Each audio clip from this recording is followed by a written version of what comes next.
right, guys, welcome back to the Impossible Moments podcast. We have an incredible guest for you guys today. He is another community builder on Skool and all the way from Melbourne, Australia.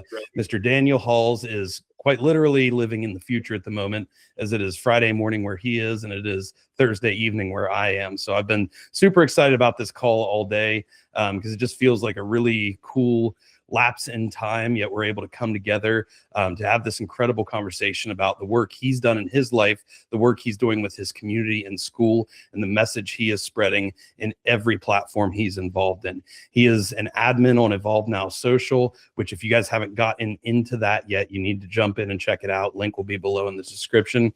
He has his own Skool community, which he is building and growing. The link is also below in the description down there.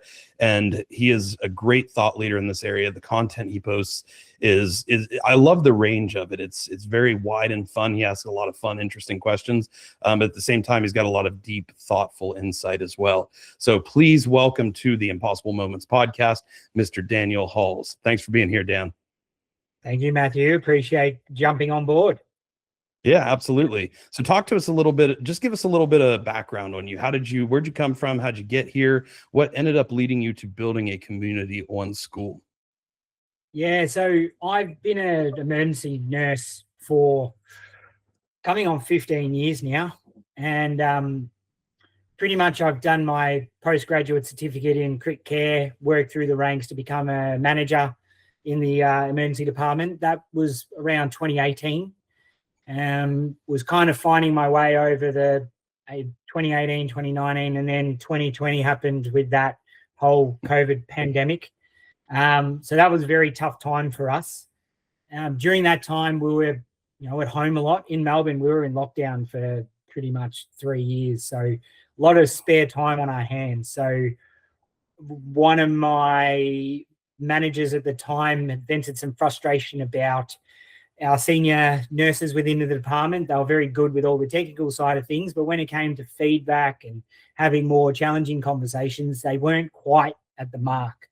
So I was like, well, what would you like? And she essentially put out a blank canvas at me and said, do what you think. So obviously being in lockdown, there was a lot of time to think and lots of podcasts were coming out and lots of people talking. And then I started seeing the thing that set it off was listening to a video from Simon Sinek about leadership. And then from there, I just kind of dived into all the leaders. I could name them all, but I'm just going to keep it to that.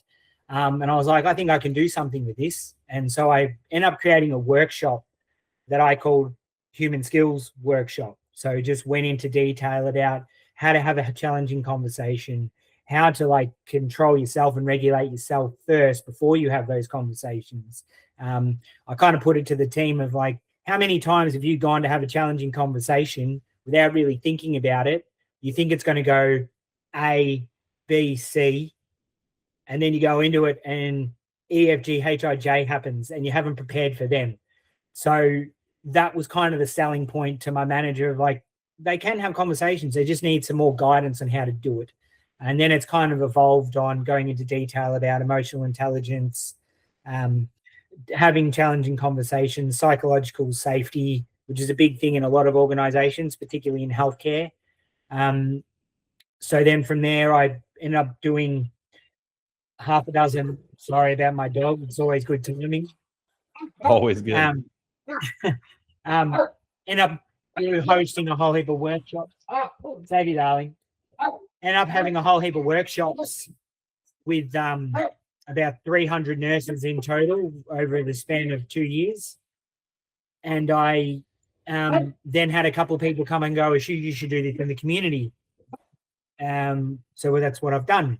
And so since then, since 2025, I started my own business doing workshops at different workplaces. Sorry about that. There's a delivery truck in the background. You're all good. It's actually barely coming through on your audio feed, so you've got a great mic blocking out a lot of that sound. Winner. Good purchase then, isn't it?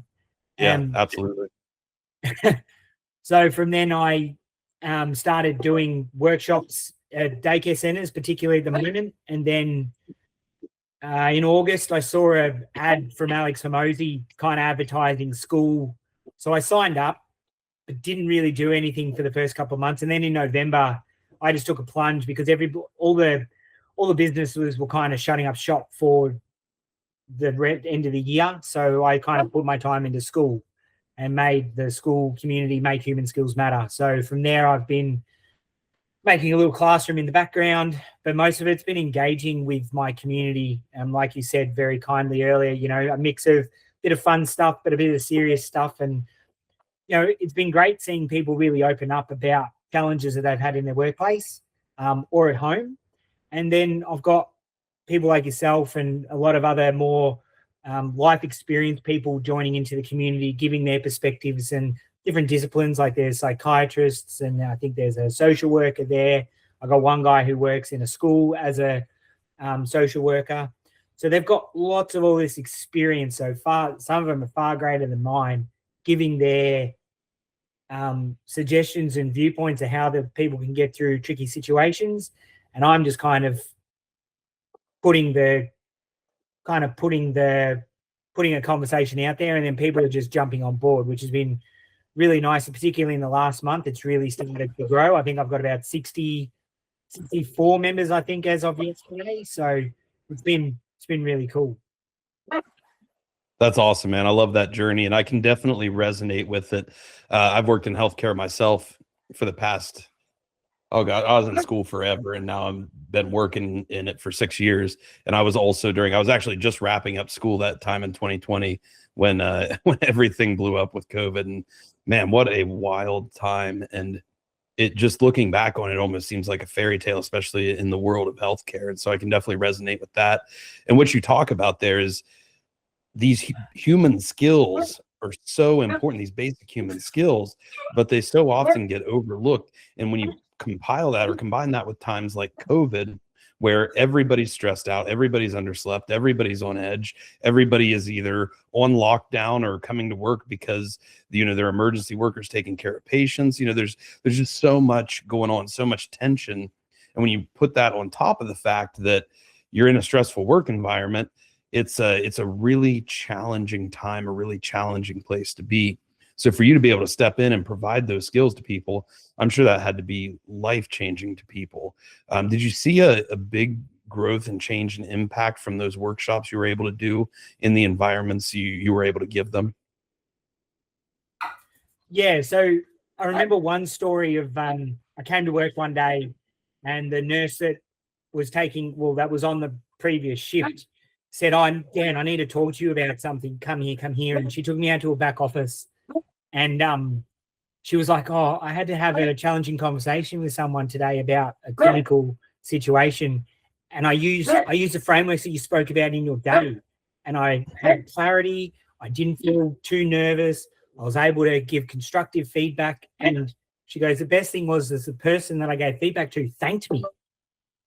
And she said, previously when I would do it, people would just give me attitude. So to be able to see that, it's a simple sort of process, mate. Like, it makes it easier for you to be able to just be curious. And I think that's the biggest point that I try and make with the Human Skills Days is when you are doing something about feedback, curiosity is the biggest key, because then that puts the ball in their court to explain themselves first rather than you going in making a judgment call. Because that's, I suppose, anyone that's given feedback, you're going on your own assumptions, not really understanding. So that's really what has been the game changer for those sort of people.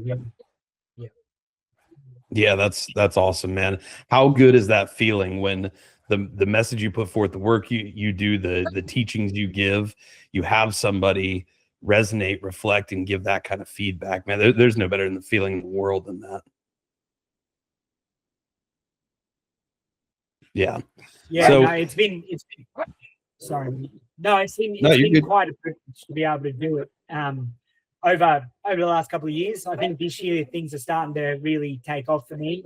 I've got like half a dozen different daycare centers that are jumping on board doing the sessions. So, you know, it's only February and I've got like 5 or 6 different daycare centers wanting me to come to them as well, plus what I'm doing in my workplace.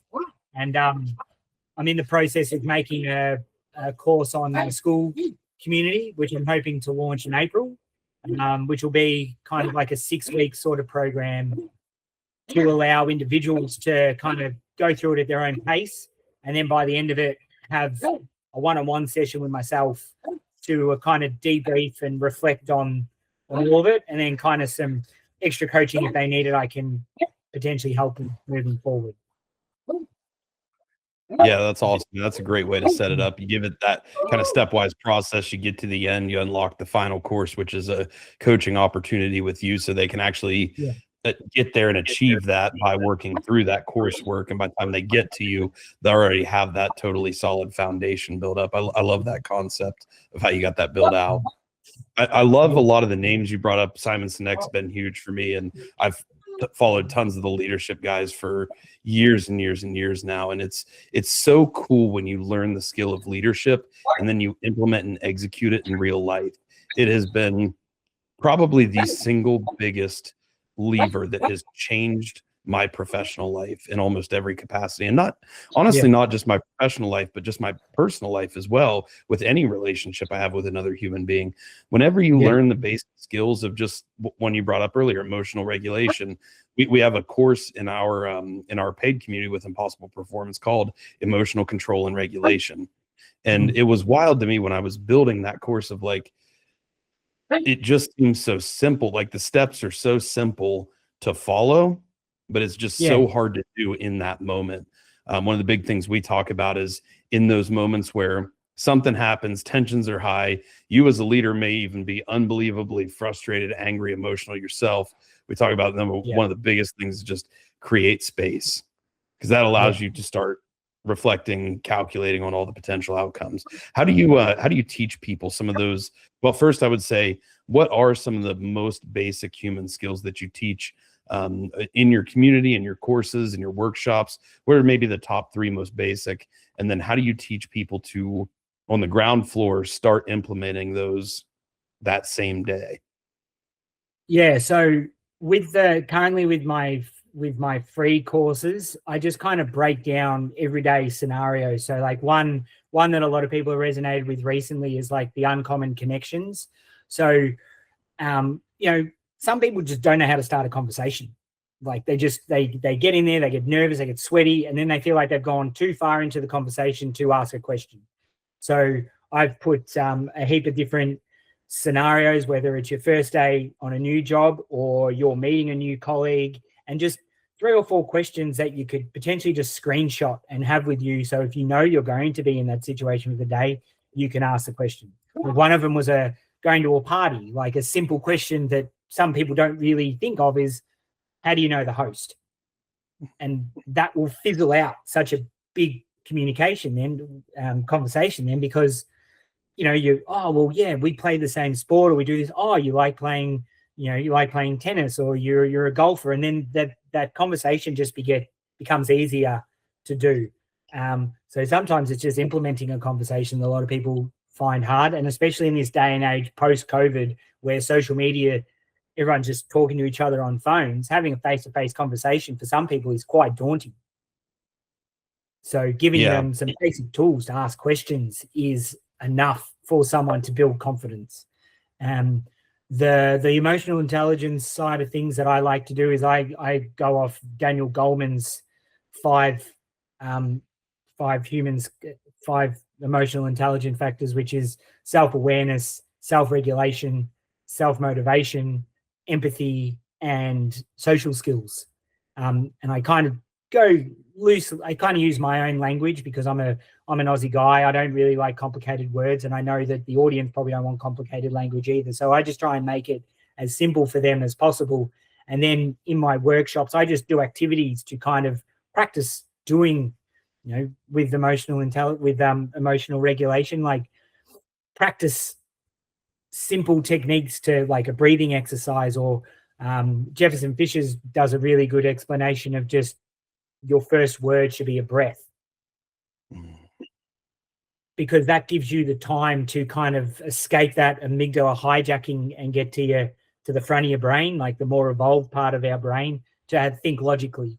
And I think everybody that's listening to this has been in a situation where someone tells you something that you're not expecting, and you go into this like you start to get the shorter breath, the palpitations, sweaty pits, all those symptoms of feeling that you're in a fight, flight, freak out, freeze sort of moment, that you don't have to say something straight away.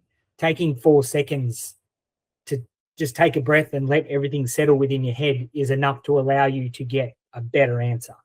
Not a perfect answer, but a better answer.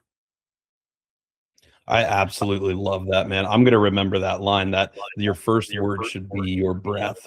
Dude, that is so cool. And that's exactly what we talk about in terms of creating space. But that is just so much cooler of a line. It really sticks in your brain, and it triggers a physiologic response as well, a physical response, rather than just thinking space, space, space. Just by like breathing in, like you talk about, it overrides those more primal parts of our brain. We talk about it, rather than having an emotional response from the heart right away, filter it through some of the analytical parts of your mind, and let some of the roles play out. Don't critically overthink it, but go at it in a way that doesn't necessarily eliminate the emotion, but rather controls the emotion and uses and pushes it toward a positive outcome. So I love that concept of using that breath, because that physical response of just simply breathing, which is something we can focus on, we can control 100% of the time, we can make ourselves do in any scenario, that will take so much of that immediate anger, emotion, tension out of that situation. So I really, really love that line, man. That's powerful. I'm gonna remember that one going forward. And it is wild how so many of these situations, once you build up experience, you start to see patterns, you develop just unbelievable amounts of experience in dealing with these scenarios. It's amazing how you can build up a skill level such that you get to a place where you almost recognize the scenarios, the potentials, the outcomes before the situation even occurs sometimes. How do you then take this from people who are learning this at more foundational levels and then transition to them more to the world of mastery in this area? What does some of that path look like? So one thing that I like to explain to people before I do a workshop is, it's like all of this stuff is like you're starting at the gym, right? You're going to go to the gym, you're going to be overwhelmed with a lot of the information, you're going to be overwhelmed by a lot of the equipment, right? But you need to have a go at practicing using the equipment, get the feelers, start with low weights, and then you're going to start doing reps. And as you feel more confident, you're going to be able to lift heavier, and you're going to be able to continue to improve. And then you might add a little bit more, or add a little bit, and adjust your positions. And like a squat, for example, you do a squat, then you get a bit of feedback on your positions. Your bum needs to be out a bit more. Chest needs to be out. These skills are the same, right? When you come down to just basic training, a lot of people we unlearn this stuff as we get older, right? Because stress in life, it's more and more. Like even our phone, to our brain's capacity, a phone is a threat. So you're always constantly stressed. So when you're trying to practice something when you're under stress, you're not going to retain it as much. So the idea of my workshops is to create the safe space and go, this is your first gym session, right? I'm your PT. We're going to practice the sessions. And then I give them challenges and other scenarios to practice with friends and at home. So they're safe spaces, so that when they do get into a more difficult conversation and the emotions are high, you've got the basics there. Your fundamentals are there. And as you continue to grow it in safer spaces, you're going to be able to handle it better when it becomes in more difficult spaces. I've been in unfortunate environment working in an emergency department. It's constant.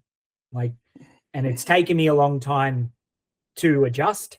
But I've worked out ways where I can slow myself down and get others to slow down with me and be honest. It's like I can't take 4 people's views at once. I need one, right? So even having confidence to say that, some people don't have that confidence.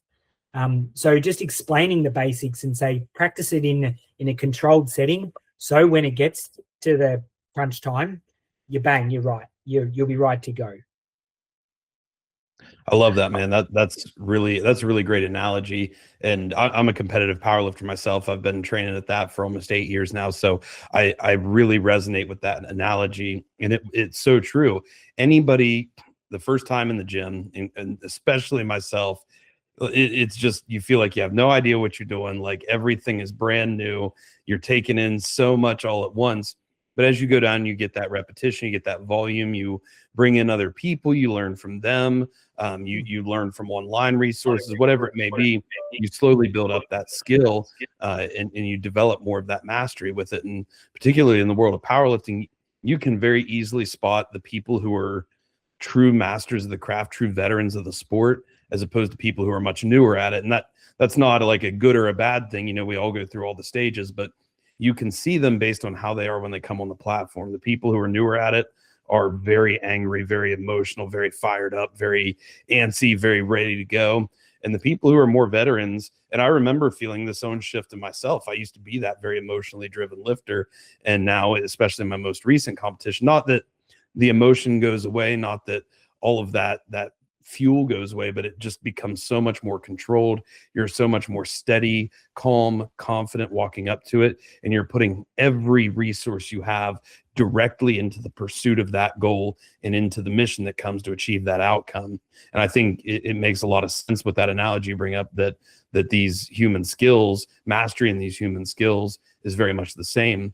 One thing I've noticed myself, because I also work in a very like hectic, high energy, high stress, high intensity work environment, is just by simply being somebody who doesn't go along with that narrative, who is just calm, confident, in control, still working at a high pace, a high level, very efficient, but just being somebody who's very calm and confident and in control seems to really resonate with the people around them, because it's just so different, so stark, and such contrast. And I think people gravitate towards that because they're like, how do I get some of that feeling when I'm in this high stress environment? Have you noticed that as well in your own professional life? Yeah. I think the term is duck on water. Very calm on the top, but you're rushing underneath. I love that. I tell people this story often. Like when I first became an associate nurse manager, my mindset, for whatever reason, being young, dumb, whatever, it was, I need to prove a point that I'm this manager, you know. So I was very more authoritative sort of leadership, where I kind of like dictated how things had happened. And then there was just a shift. There was a paradigm shift where one day nothing was going right for us on an ED. Like, when does it ever go right for you? But this one day particularly got my irrits, and one nurse just asked me a question that, you know, any other day I probably would have just been able to manage with. But I just had a very short, sharp reaction that was not appropriate at all. And the whole space of the department, you could feel it shift, because everyone's like, well, Dan's not in a good mood, you know, let's step away. So that whole psychological safety on that shift changed. And that's when I started really working on myself, and like, you need to be able to control yourself better. So I see now, not everyone's perfect, and we always have our days, but I always, using the breathing and taking a moment, like if I need to step away, I'll say I need to step away for a minute. And it might be, you make a bit of a joke, I've got to go for a bathroom break or whatever. Like whatever you got to do to step away, to get yourself in a mindset to be able to deal with the challenges, creates that psychological safety for your team. Because we've all probably had a manager who has had a shit day, and then you ask them a simple question and they brush it off. How do you feel afterwards? You don't want to talk to them. You probably don't want to talk to them for a week. Sometimes it's months. Like I've had managers in the past where I just don't want to talk to them at all, because if I bring up a problem, they're going to throw it back at you. Or I've had a manager once before where I've said multiple nurses are having a bit of trouble with this problem, and their response is, well, give me their names. And I'm like, well, what is getting their names going to do anything? It seems like there's a system problem happening, and then you're going to pick out the individuals. Like, what's that going to achieve? No one's going to want to bring up any problems anymore if you're just going to point out people as problem children. So moving forward, it's always kind of been, how do you hold yourself? And I have nurses that I've worked with for a long time who have bad days, and I'm like, do you need a timeout? Because it's not going to work for you later. Like if you crack it at one person, we at any one point we have 50 people working on the floor. I'm like, you've got 50 relationships that you could potentially fracture by that one comment. So how about take a minute? I'll take the ship for the moment. Go get a drink, grab a water, grab a coffee, whatever you do to calm yourself, and then come back. Because I think all this of what you do at the end of the day is going to improve the psychological safety of your team. I agree. That's awesome, man. What a great perspective. And I think it's absolutely true. You know, at Impossible Performance, we talk about the 4 domains of performance. We've got physical, mental, spiritual, emotional. But of those 4 elements, what I've seen in leadership from my own experience, there's nothing that delegitimizes a leader to their team more quickly and more easily than when that leader loses emotional control. When they blow up, when they freak out. I've just never seen a situation where that goes well. And even the people who have that leadership style of being the kind of, you know, the driving tyrant, you know, of leading through fear. Yeah, they can maybe get some work out of people, but they're never going to get the best out of people. And what's worse is they're never going to help those people believe the best for themselves. And in contrast to that, what I've seen and from my own experience is that when you can be the converse of that, when you can be totally in emotional control, no matter the situation you're in, you serve as that rock, you serve as that foundation for the team. And it helps that when they're feeling stressed out, they're feeling out of control, it feels like everything's falling apart. You build that up over time, and you instill the faith in them. They start to build faith in knowing that no matter what happens, they will always be able to come to you, not have you blow up on them, have you stay totally in control. You may not have the perfect answer for them every time, but you always work with them on a solution. That builds a level of trust and just a totally different culture of people, not just wanting to perform and succeed at a high level, but to actually be able to believe they have more within themselves that they can pull out as well. And that's been one of the coolest things I've ever gotten to see as a leader in my own life. Would you agree with that sentiment, or do you think that emotional control is that paramount for leaders? Or are there other things out there that maybe are equally as important? No, I agree with that. I was actually just thinking about, I'm writing up a bit of a talk to try and do to football clubs. And in Australia, we've got a community called Men's Shed. So it's more 40 to 50-year-old guys that are kind of just trying to find their purpose in life again. And I've just been writing notes, and I've talked about leadership. And the funny thing with leadership is nobody turns to you when everything's going right. Right? They turn to you when you get the curveball.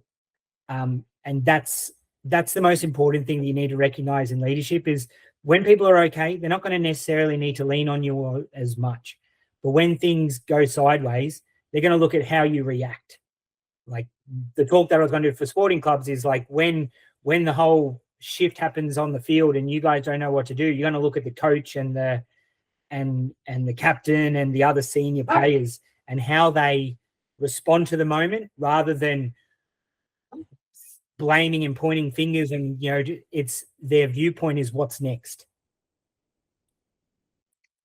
And I think I think that's a powerful sentence to use for that. And that you don't even have to be a senior leader or whatever, just an emerging leader, which is kind of what my community is kind of aimed for now, is more the emerging leaders. Is if you turn around and rather than pointing fingers or figuring out, well, what's happening, what's going on, what's done is done. You can't really change what's happened. But if you change the view of, well, what are we going to do next, is a really powerful skill to have. Now, that doesn't neglect that there's emotion, that there's frustration, there's all these other things. But in that moment, what does it achieve? It doesn't actually get you moving anywhere. There's time for that later where you can debrief with your team or you have a reflection yourself. But when things are going sideways, what your colleagues are looking for is, what are you going to do next in the tough situation? That'd be the only thing you'd add to that. Yeah, I agree, man. And it's cool how when you really commit yourself to that kind of approach as a leader, how people actually want to come to you with the bad, or stressful or things they're nervous about. Especially in healthcare, the thing that will absolutely make your heart fall to the bottom of your stomach is a medical error. And I'm sure you know that very well. I'm sure you've seen those. I've seen those, and those can be horrendous, depending on the severity of it. And what I've seen is if you've got a leader who's in control, who's more of that kind of tyrant style, people will do anything they can to try to cover up those errors, even if they're just minor errors, because they know that they're going to have that completely off the wall emotional response. It's going to negatively impact them. It's going to tear them down, and they will ride totally on edge, nervous, fearful, as long as that situation potentially lasts. But when you're the type of leader who's always in control, no matter what, even if you're using these emotions, you're even in control of them. It actually makes people more motivated to come to you with those things. And when people will come to you with those things, rather than try to flush them under the rug or hide them, it helps raise the whole team, the whole operation. Everybody moves forward, because then you can take that situation, repair it, assuming it is repairable, or to the degree that it is repairable, and then go forward and say, how do we keep this from happening again? And it makes that person so much more invested by having that collaborative approach. So I really like that you bring that up. One thing I wanted to dive into with you is, since you've got so much expertise and knowledge in this area, is we've talked about, I think, a lot of the things of leadership that make a lot of sense in terms of when people hear this, this makes sense. But one thing that I always think is fascinating in the world of leadership is, how do you balance that total control with times where maybe you do need to use a little more emotion, still in control, still calculated, still completely decided by you? But there are times, at least I've found, where it is very effective and very useful to use a lot of that controlled emotion, whether that's happiness, whether that's a little bit of anger and frustration in certain points, a little bit of sadness or sorrow, if you will. How do we kind of weave some of this emotions and this humanity into the dynamics of leadership?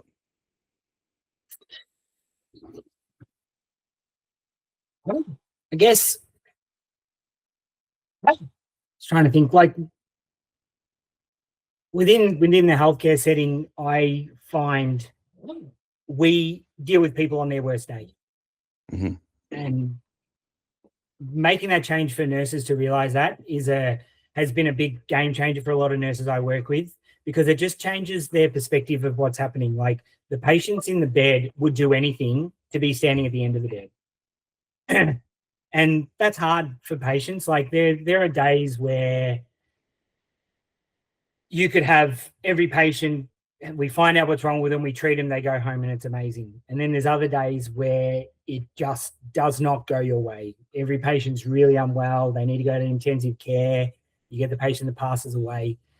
And the thing that I keep coming back to with a lot of the staff is, what we do is not normal. It's and the emotions and all that, I suppose the hardest thing for us to get our heads around is that a lot of people that we live with, a lot of people that we have, like our families and all that, they don't get what we do unless you're in healthcare itself. So the emotional ride of a nurse particularly can be so challenging. We can have every emotion in one day. We can have every emotion in an hour. We could have a day where we have minimal patients come through, and then we have something like thunderstorm asthma in Australia, where we had triple the amount of patients that came in a shift than what we would ever be prepared for. So when it comes to dealing with the emotional side of things, I think leaning in on each other is a big thing, like, and being open and honest about how you're feeling, because there is patients some days where I'll look after them, but they've come in with a medical issue that resonates very close with me. So I can't give 100% to them because I'm getting too emotionally invested.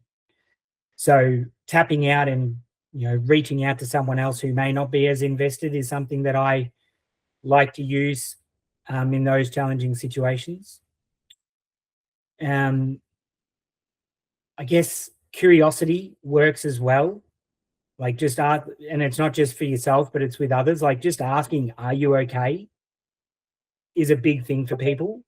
But I think the biggest point of asking someone if they're okay is actually waiting 10 seconds for them to give you an answer. Because I've seen managers go, "Are you okay?" And by the time you could answer, they're already down the hallway. Like they don't care.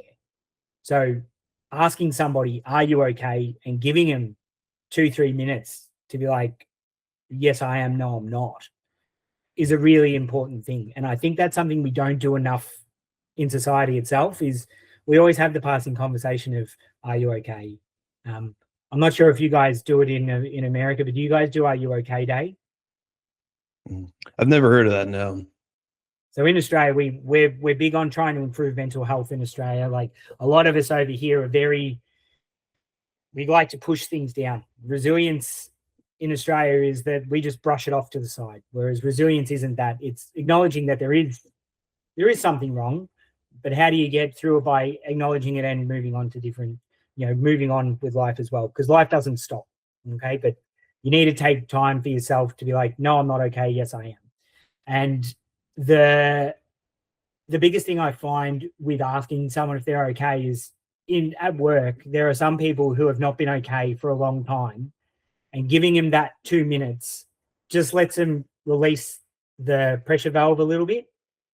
No, I'm struggling, I've got my own, like, you don't know what's happening in someone else's life either. Like we are caring for people on their worst day, but we are also got our own lives that we're managing. Like I've got a nurse I work with who's currently battling breast cancer, but not many people know that because she's trying just to, keep things moving. She wants to try and keep a bit of a normal life for herself and doesn't want to be labeled as the staff member with cancer. She wants to still be remembered as, that really caring, kind nurse.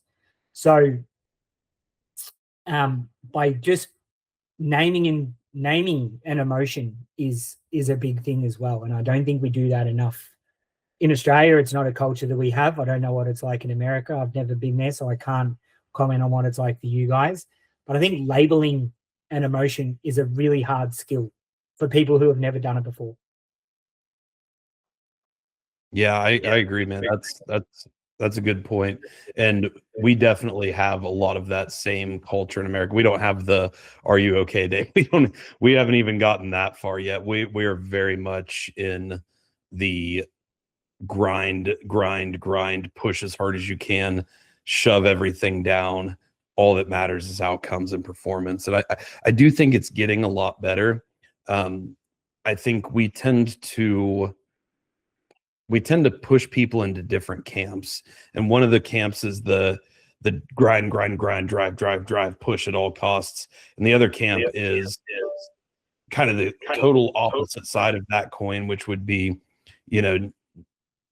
basically never getting out of your emotions, never getting control of your emotions, resignating yourself to a life where you're totally at the mercy of your own emotions. And I don't think either camp is healthy at all, to be honest. I think we need some sort of balance in the middle. One thing that really I struggled with after my battles with cancer was all of the emotion I had at that time that I never allowed myself feel, never put on display. I always had the perfect picture of happiness and determination and motivation, because that's what I wanted other people to see. Well, all this other stuff that was festering in the background just shoved deep down inside, because that's what, that's the only thing I knew to do with it. And eventually resulted in a lot of really dark times in my life. And it was getting into powerlifting was one of the first things that kind of pulled me out of that, because it gave me a space to feel that emotion, put it into something that was actually healthy for me. And it was there where I started learning that process of emotional control and regulation. And we throw that regulation piece in there because we never want it to be something that is just shoved down, is just ignored. But we also don't want it to be something that totally controls you in every action. You want to be able to feel it at the times when it's appropriate. And I love how you talk about putting a name to it. That is so powerful. Spending time sitting down, literally thinking about and figuring out what is that emotion. That's the first step of our emotional control and regulation courses. what is it? You know, you may think it's anger, but is it actually anger, or is it just you're not even angry at this person for this thing? You're really upset about this other thing that's going in your life. You're really nervous. You're really afraid of it. And that's coming out as anger on another person who didn't even deserve that in the first place, you know? So it's figuring out what it is, what the root cause is. And sometimes that takes time. That takes work, at least in my experience. And so that's a skill that within this world of emotional control and regulation is absolutely invaluable, because you can't go forward in figuring stuff out, learning to regulate it, and then ultimately learning to put some level of control over it if you don't even know what it is in the first place. So how do you teach or help people or teach people with that skill of just being able to name the emotion, like you say? Pictures always help. So you've seen the emotional wheel. I can't name them every one off the top of my head, but like some people just don't know certain names of certain emotions. Like you've got your happiness, sad, anger, frustration, and then you've got branches of it. So one thing is just showing people, here are all the emotions you may feel, okay? And kind of going through them briefly. When it comes to the emotional intelligence part of my talk, I'll kind of show people, and then ask the question, you know, have you felt this emotion before? What did it look like? What did it cause it? Another thing that I have started to kind of really get to help people kind of understand emotions, all that is of a term that I found called disrupted expectations. So a lot of people get frustrated with any certain facet of their life is because they've gone into a situation thinking it's going to go this way, but it's gone a completely different way. And that disrupted expectation is where the emotions hit. I did a talk with a local blood bank, and it was more about the donor's viewpoint of, you know, being rejected, whether they didn't have enough blood volume or they were recently ill, but they're going in thinking they're going to change a patient's life, change someone else's life by donating blood, and then they get this red tape. And the outlash is frustration, is like, well, I've wasted your time, I've wasted my time, I took time off work for this, I did this, you know, all these, you know, they kind of get into this blame sort of mindset. So one thing that I'm starting to really think is disrupted expectations, letting other people know that someone's viewpoint may have been going a completely different path, and you are now on a different tangent with them, and then it's fear and unknown that they don't understand. You know, like you could be going through life doing your usual day-to-day things, and then you get a phone call that your parents are unwell or your mum's in hospital, like, but you've set on, well, my Monday to Fridays, I'm going to go to work, I've got the kids stuff, I've got, you know, I'm catching up with friends for dinner, and then bang, like you've just hit this massive stop and change. So it's kind of just showing people that, yeah, look, again, you don't know what's happening in someone else's life. So using the curiosity and asking, are you okay, or how are you feeling, is another one. Like using how are you feeling, then that kind of gives them the opportunity to kind of think, well, what is festering inside, and giving them the time again to allow them to, well, yeah, I'm a bit pissed off, or no, I'm actually feeling a bit sad. You know, I'm a bit sad. And then you can kind of dive into those more questions of, well, what's happening? What's happened? And not why or whatever, because why doesn't really achieve anything. It's, well, you know, I want to understand more about what's going on. And then that gives that conversation. And that's the biggest thing with all of this is it's communication with people. Like we were saying earlier, it's a lost art. You know, Yeah, it's it really good and is. bad social media. Yeah. Do you think it's important to give, because I think there's a lot of people out there who would naturally in a leadership situation think, oh, I need to keep my team totally under control, you know, and keep them in line and keep them straight and moving forward, or at least the appearance of that. Do you think it's important for us as leaders to give our team space and time when it's appropriate to be able to feel those emotions, lean into them so that they don't carry forward into everything else they're doing? Oh, absolutely, mate. Like it's I mean, you have to service your car every few thousand kilometers, miles, don't you? Like to keep it working. Like if you ignore that clink in your car and you leave it for 1,000 miles or whatever, your car's going to break down, and then it's no good to you. So giving your team opportunity to address emotions and feelings is exactly the same thing. You need to be able to give them a space to be able to talk about this stuff, because if you just let them suppress it, it's going to come out in a really bad way down the track. Yeah, I agree. And what's cool about it is when you become the leader that you basically give people that space. You ask them, hey, what is this emotion you're feeling? Where is it coming from? You help walk down that path with them. Then it eventually builds a dynamic between you two that they know they can come to you with stuff. And when they're not, we talked about like the mistakes, the errors, things like that earlier, but I think it extends probably beyond that. It's even to their own emotions. Like, hey, I'm having a really tough day today. I'm dealing with this, and this. Can we make this happen today? You know, I have my team come to me and do that kind of stuff all the time. And I love it. And I always make sure when somebody asks for something, and like 9 times out of 10, it's completely perfectly reasonable. And I always try to like make that happen to the extent that we can whenever they do that, because if that will help that person reset, regulate, feel better, they're going to be 10 times more effective and actually want to be there and doing that pursuit to the highest level that they can for that day. I think it's a huge tool, a huge lever we can pull as leaders. And I want to shift over actually to diving into a little more of your school community, because I recently joined. I've been in it probably week, 10 days, maybe a little longer. And I've loved being there.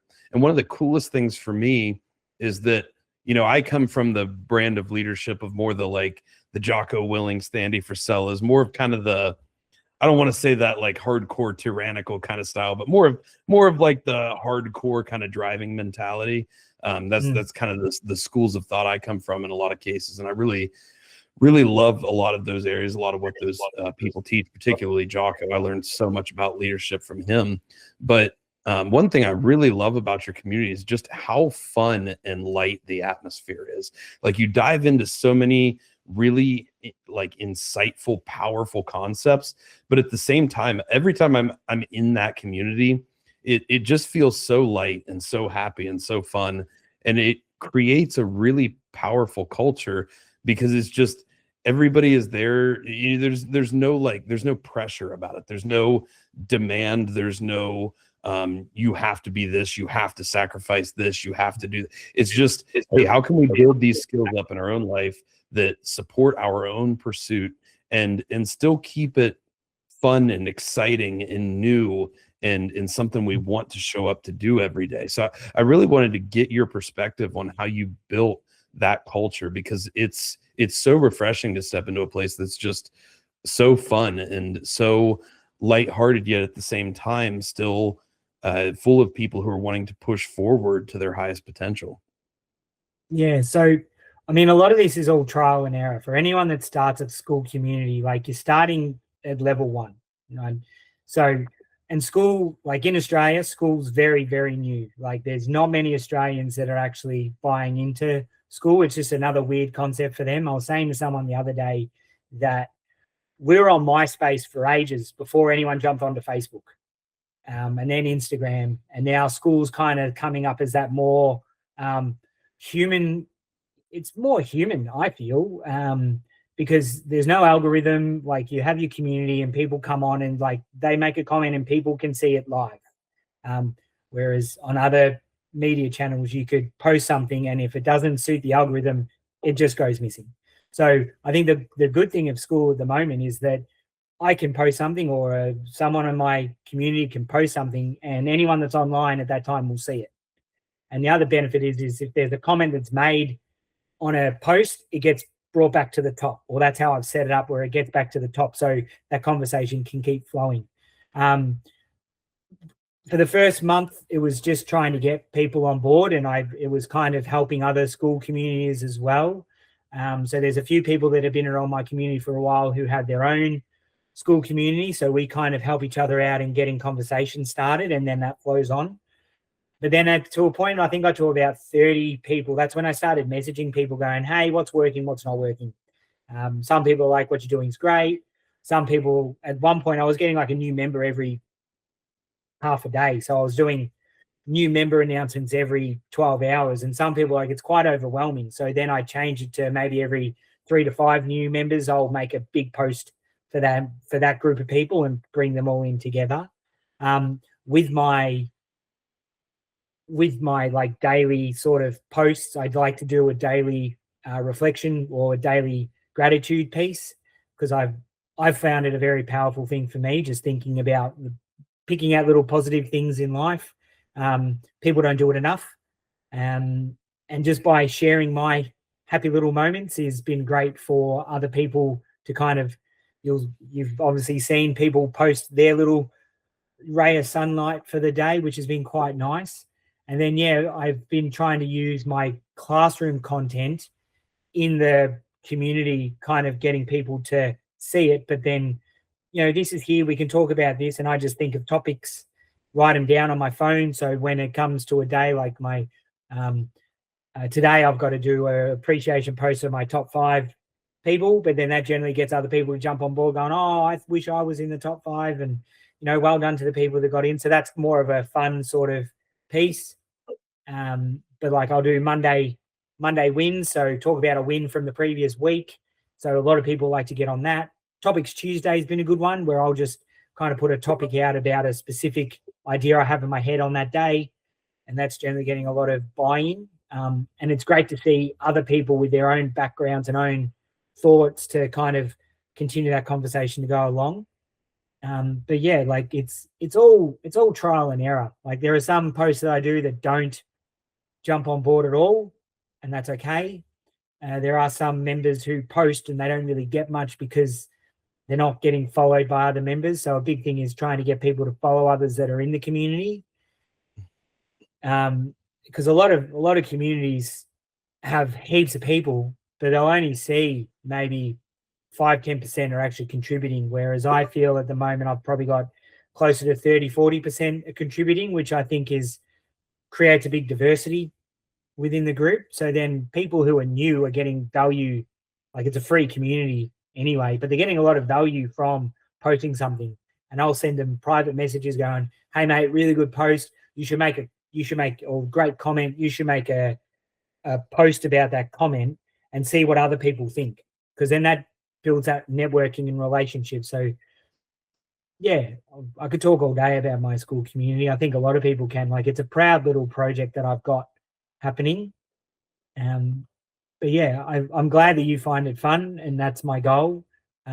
Because a lot of people say talking about human skills is quite dry. Yeah, okay. It's more that you're just not used to it. And I'm just trying to make it fun so it's easier to learn, because people learn when they're having fun.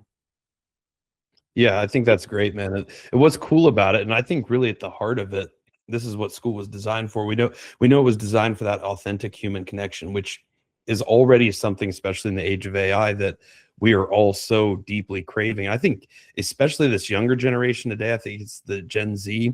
Our media guy who does a lot of media work for us is in that generation, and he just wants, man, he wants real, authentic, whatever it is, whatever platform he's on, whatever work he's doing, he wants it to be real and authentic. And I see that reflected in so much of his generation. But what's cool about it is, in a powerful school community, I think it's really just it starts as a authentic reflection of the owner at first, and I think it slowly grows to build to become an authentic reflection of the people within the community. And that's absolutely what I see with your community, is it's first an authentic reflection of yourself, and now, like you say, you see so many people in it that it is becoming an authentic reflection of those people, and it's built its own little culture. And so when I show up to that community, I know, hey, this is the culture, this is what we do here, this is what we show up to do, which is fun because it's different than, say, Sean's community, or say different than AAA Wealth Builders, or maybe even a little different from my own communities. And so you can kind of dive into different mindsets, different feelings, different cultures, all of which appeal to the individual in the community and are important to that individual. But you can kind of show up to different spaces to dive into different cultures at different times, which I think is more profound than anything that has been able to be created since before social media and the internet and everything else existed. Because now we're not just enveloped in our own little silo of content, we get to see different perspectives, different approaches, different mindsets, different beliefs, not just within our own community, but within all of the communities we're a part of. And that's been one of my very favorite parts of it. You talked a lot about it, the strategy of your school community and how you do different things like the topic Tuesdays, which have worked out well, getting feedback from members, which is, I think, is a huge thing we can all leverage. How do you work to just bring that more authentic feeling? What are some of the approaches you have in that aspect? Well, initially just started as like, what would I, you come when you're first starting up, it's kind of like, well, what would I feel like I'd benefit from, right? So then you can use that as your blank canvas. And then over time, it's just reaching out to people in your community. And I think this is something that people are still getting used to because it's a very foreign sort of concept. But just sending DMs to people going, hey, how's your journey going? I really appreciate you being in the platform. So you're reaching out to the ones that are making a significant impact within the community. And you go, and just be honest, you go, this community is to help you and others like you. What would you like me to kind of hone in on that'll help it make it feel more like that feel? Because I remember there was one lady that I was on a community with. She's no longer on Skool at the moment, but she is a stand-up comedian and started her page more talking about her comedy side of life. But then over time, she started to note that people were more wanting to talk about the struggles that they've had and challenges that they face in their life. So she changed it over to more similar to what we're kind of doing, talking about the challenges and concepts of life and kind of getting more of a platform for people to be able to feel safe and open up about challenges they have that they probably don't even feel comfortable with doing in real life. So anyone can start a community on anything they want, but it's very rare to see that it stays as that niche. It generally starts to evolve, but you need to get your members involved and reaching out or writing comments. Even with new members, if I haven't seen them too much, I'll say, hey, how's it going? How are you settling in? Is this overwhelming? Is it underwhelming? What can I do to make it more, user-friendly for you?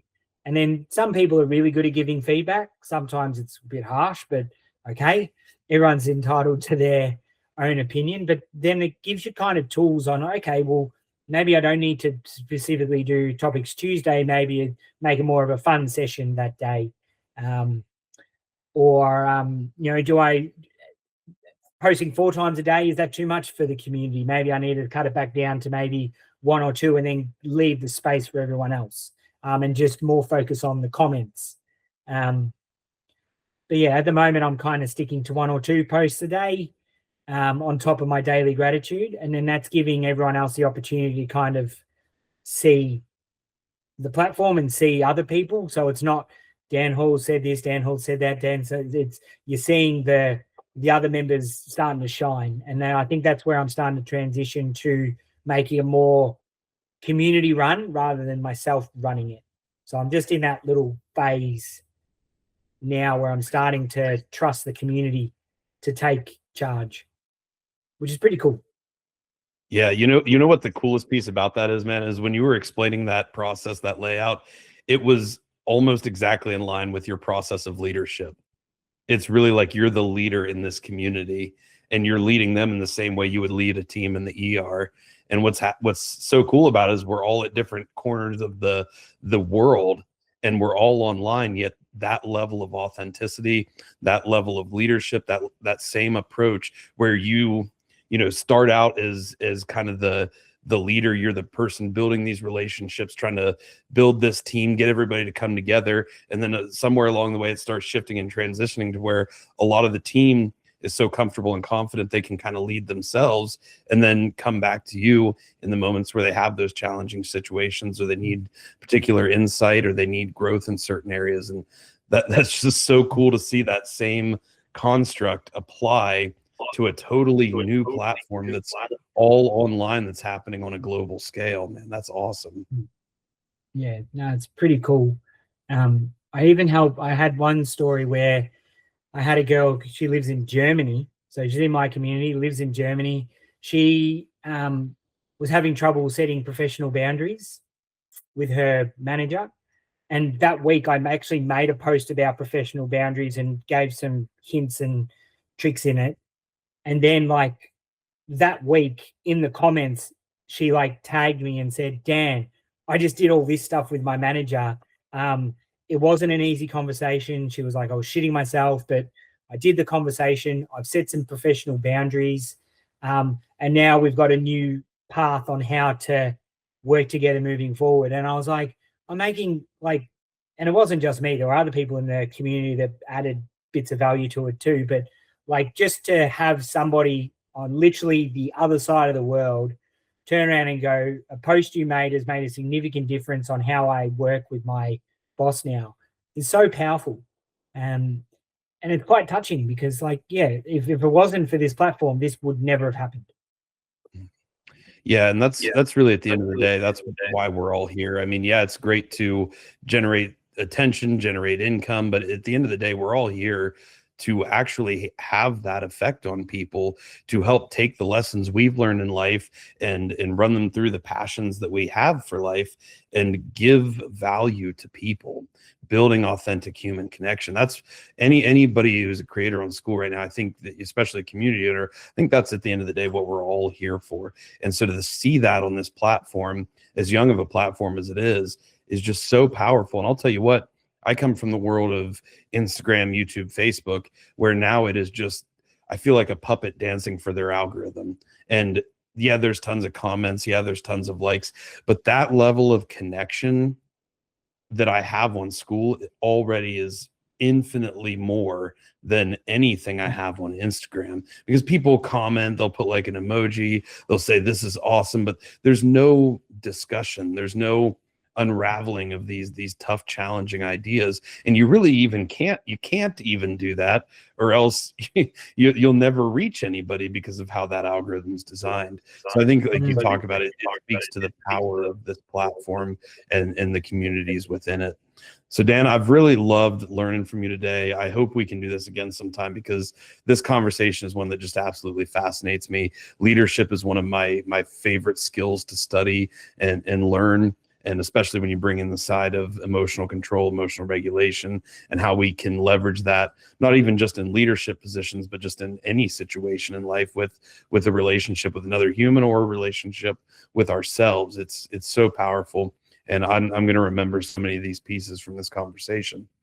But before we jump off of here, I wanted to just see, is there anything else you want to touch on, any other value you want to give people, any other insights you had for those listening? No, all I would really say is just to kind of double down on, if you are, my community at the moment is more designed for people coming through wanting to be better leaders in their workplace. So you've got the technical skills, you've done all the hard work, you've done the studies, you've done all that to get to where you are, and now you want to move up. You need to start working on this stuff. And that's what my community is there to help to do. There will be a more in-depth program that I can share with people later, probably in April. I'll probably launch it. And then there's a bit of one-on-one time to help develop it. But if you're wanting to go into a leadership role, think about the people you're working with now. What are the qualities that you like and the qualities that you aren't really favoring? And just see how you can use that for your own personality, because we're all different. We all have our own different views and opinions of the world. We all have, all different quirks and little niches that we're into. But when it comes to the emotional side of things, it's all very similar. And if you can hone in on them and you decide to go into that more leadership role, people are going to follow you, because you're just going to be that, that extra level above some of your cohorts. Because some people go into managerial roles for more personal gain, but it doesn't, the rewards, they don't last. It's not worth all that personal gain, because you end up becoming isolated and people resent you, and you end up getting shuffled out of a workplace quicker if you're not in tune with your own emotions and those of the people that you work with. So yeah, that's my final little point there. Yeah, I love it, man. I appreciate you sharing that with us. And I agree 100%. You know, we can never go into leadership just to be the one in charge and to make all the decisions and to expect everybody to just go along with whatever we want. We have to come at it from a place of leadership is the ultimate form of service. I think you have to serve your team members so that they can turn around and serve the customers, the clients, the patients, whomever it is they're serving at their highest potential. And I think that's really where the most effective leadership shines through. So Dan, I have one final question. It's the question I close every podcast with. If you could go back to those times where maybe you're a brand new nurse manager in the ER, first time ever in a leadership position, and if you could go back to that person you were at that time and give yourself one piece of advice, what would it be? I think it's the advice that I said earlier, which is use the first word. Your first word should be a breath. I think that would have saved me a lot of relationships, rather than, probably broke a few relationships and then had to spend a long time building it. Whereas if I just took that 4 or 5 second breath and pause and then responded, I wouldn't have had to spend so much time reinforcing those relationships. So yeah, I think that's such a powerful call. And again, thank you, Jefferson Fisher. If you're watching this, appreciate you for giving us that piece of knowledge. But yeah, I think that's something that's really changed for me, and helping others with it makes a big impact. I love that, man. That's what I was going to close with anyway. So I'm glad that you brought that back up, because that is the one. I mean, so much is going to stick with me, but that is definitely going to stay present on my heart, present on my mind in all leaderships going forward, or leadership situations going forward. Your first word should be a breath. So thanks again, Dan. I really appreciate you making time for this. It's a Friday morning for you. It's Thursday night for me, and I love getting to connect. It's been an awesome chat. And if people want to follow you, dive into your community, learn more about the platforms you're on, the work you're doing, what's the best way for them to jump in and connect with you online? I reckon the best way, jump onto Skool, because I've got all my links on my Skool platform. I'm really wanting to build my Skool community. I just feel that it's gonna have so much more value to people being on there. I'm starting to work on some content for my social media channels, but at the moment, my sole focus is working on building my Skool community. So I think jumping on that, and if you want to follow my other pages, then you can link on them from there. Perfect, man. I love it. Guys, we're going to put all of Dan's resources. His Skool community is going to be down there. Anything you could ever want to connect with Dan will be in the description. So scroll on down there, check out those descriptions, check out Dan's community, jump in. It's free, and it is so powerful. And you guys will feel that incredible, fun, positive, uplifting culture that he has built there, which is, as we talked about, an authentic reflection of himself. And if you guys want to dive deeper into these discussions, learn from other entrepreneurs, thought leaders, people in school building communities, definitely jump down to the Orion Collective, which is our free community at Impossible Performance. And you can see all the conversations that we've ever done, just like this chat with Dan, on that community. It's always will be free community for entrepreneurs, thought leaders, and people who just want to dive deeper into the world of thinking, their own passion and pursuit. So thank you guys for listening today. Thank you for being a part of what we're doing. Go check out Dan's stuff. And as always, be impossible. Thanks for being here, Dan. All right.